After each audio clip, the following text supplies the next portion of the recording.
Hey guys, Chad Hoover. Welcome to today's video where I'm going to talk about 8 baits from Gary Yamamoto that you have to have.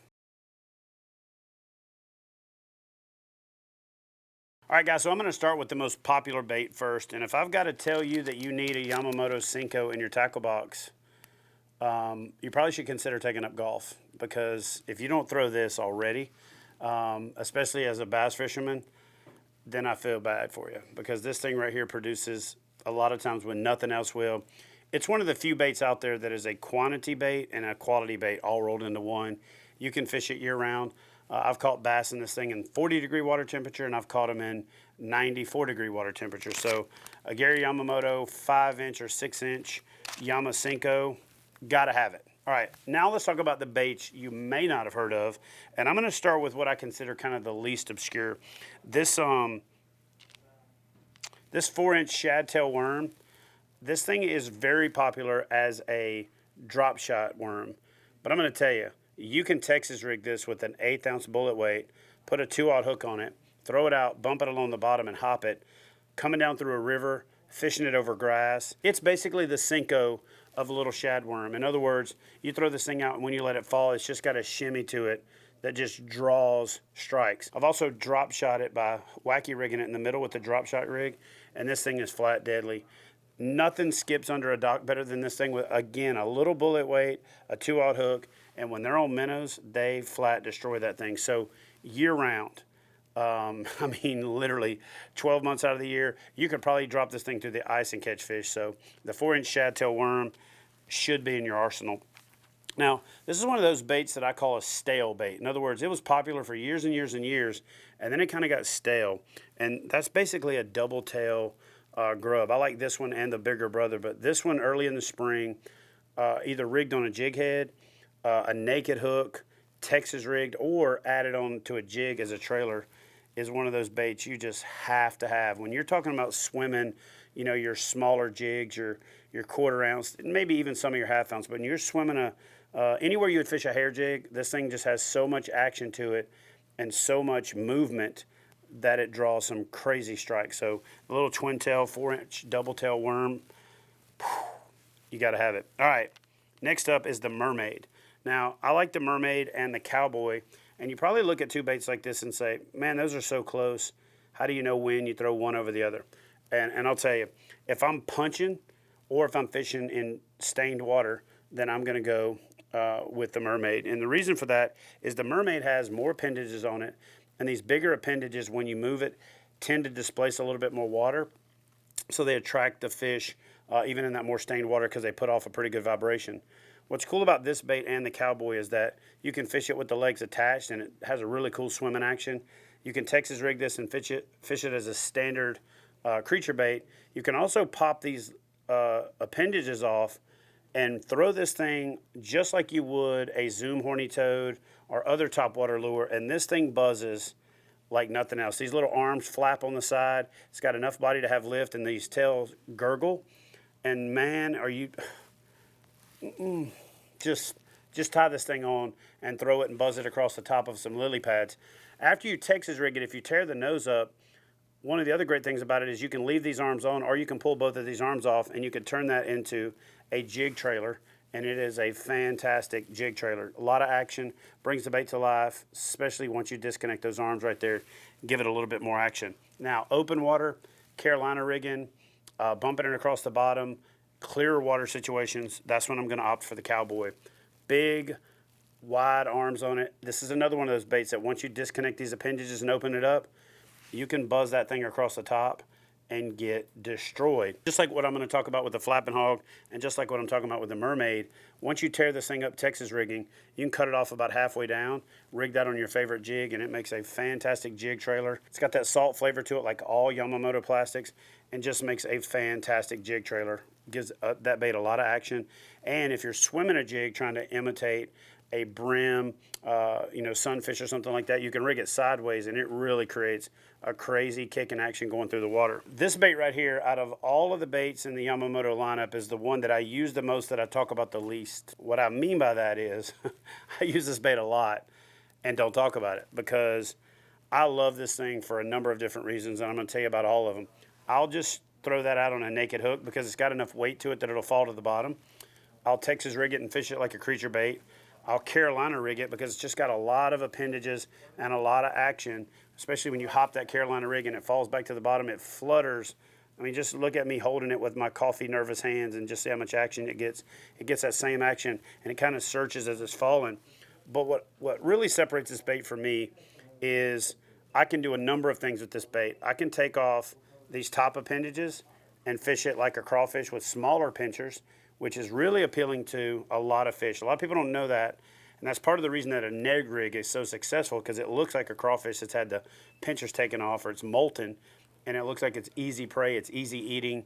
It's like having a fish that you've taken the bones out of when you're eating in a restaurant, so you don't have to worry about it. That's what a crawfish is without big pinchers. I also like to take these two side legs off and put this on a chatterbait, because it just gives a nice S wave going through the water, and these things flap and give the bait a little bit bigger profile, but without giving it a lot of lift because those appendages are super thin.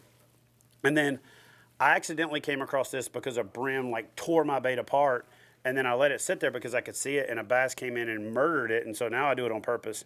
After this bait gets really torn up and these two appendages are gone, and then these two appendages are gone, I literally fish that piece right there. A lot of times that thing just gets flat destroyed. I'll fish it in rivers where it looks a little bit like a hellgrammite or other, type of bait. But this Yamamoto Flappin Hog is by far the bait that I use the most, that I talk about the least.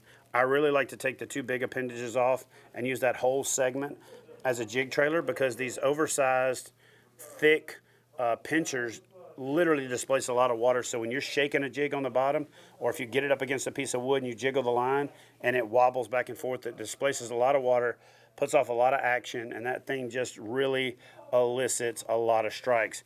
And it drives them flat crazy when you're bed fishing it. So you can even throw this thing on a jig head and flip it into a bed so you have an exposed hook, and it is going to put a ton of fish in the boat. All right, so the next bait up is the Yamamoto Zako. A lot of people call it the Zako, but it's pronounced Zocco in Japanese. And this is the V-tail version. I really like the fact that it's got that little ridge on the tail that gives it just crazy action. I mean, you can't hold this thing without it moving. That segmented tail section really gives it a lot of action. This bait was made super popular as a trailer for chatterbaits. I like to fish it just as a standard, swim bait. Throw a bullet weight in front of it, a 3/0 grip pin hook, swim it, and they flat murder this thing. Now, once I tear it up, using it as a Texas rig or swimming it as a swim bait, I like to cut it off right there, just about where it first starts to get wide. Cut that off and put that on a chatterbait as a chatterbait trailer, because it bulks the skirt up a little bit, gives it a little bit more of a brim look. And so if I'm fishing like a fire craw or a green pumpkin chatterbait to imitate a brim, I really like to tie that on there. So they also make this in a paddle tail version. I'm just going to call them both, the Zoccos, whether it's the flat tail or the wide tail or the paddle tail. They're both amazing. If I'm fishing super fast, I like the wide tail. It lets me swim it a little more and doesn't want to cause the bait to roll or the tail to skip or the bait to rise too much in the water column. But if I want to fish with my rod tip up, slow reel it and wake it in colder water, or if I'm trying to, pitch and flip to holes in lily pads, then I'll go with the paddle tail version. Gives it a little bit more lift, a little bit more kick and action, allows me to reel that chatterbait a little bit slower. These things also make great trailers for swim jigs. And again, both this one and the paddle tail version are great baits just fished alone. I get to maximize the benefit of them by, after I tear them up as a Texas rig, cut the nose off and use them as trailers. Gives me a little bit more mileage out of my baits, and it's a little concept I like to call rebate. I rebate these and use them for something else. So now let's take a look at the last and probably most underappreciated lure in the Gary Yamamoto lineup. The one that I use the least out of this entire lineup, but have really turned on to using a lot more in the last 2 to 3 years, is this Yamamoto Ika. And the Ika, the really cool thing about this bait is it can be fished from the middle like a wacky rig. It can be fished from the front Texas rig where you've got the appendages at the back, or you can fish it the other way to where you've got the appendages at the top.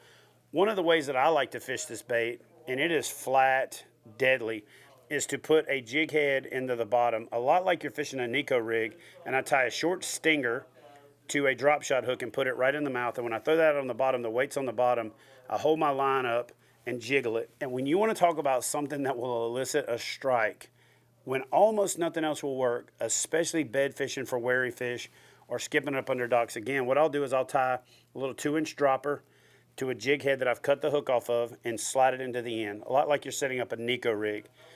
Have the dropper tied to a drop shot hook or a little stinger hook, put it into the bait to where the tip is just sticking out the center. Throw it out, it stands up on the bottom, hold your rod tip up and just jiggle that whole thing. And then the cool thing about it is when they grab it, they're hooked because that hook is right there and you've got the little piece of braided line keeping it from coming apart. You could just put it in there, but you're going to go through a lot of jig heads and a lot of net heads that way. So I tie a little retaining line on there so I don't lose it. But man, when you want to talk about putting the weight on the end, a bait that you can skip because the weight's at the front, it hits, these appendages fold back and it skips, and then when it starts to fall, it's got all that crazy action. And when you stand it up on the end, I don't know if it looks like a crawfish in a defensive position. And a lot of times bass just hit things that look awkward and kill them. And they flat kill this Yamamoto Ika. So guys, if you're looking for 8 baits that you have to add to your lineup this spring as you fish through the spawn, out of the spawn, and into the summer patterns, back around into the fall, and you're still gonna find success with them in the winter, check out Yamamoto's Custom Baits. These 8 baits, I'll put the links in the description box below. You can find all 8 of these and all of the products available from Yamamoto right here from the folks at FishUSA.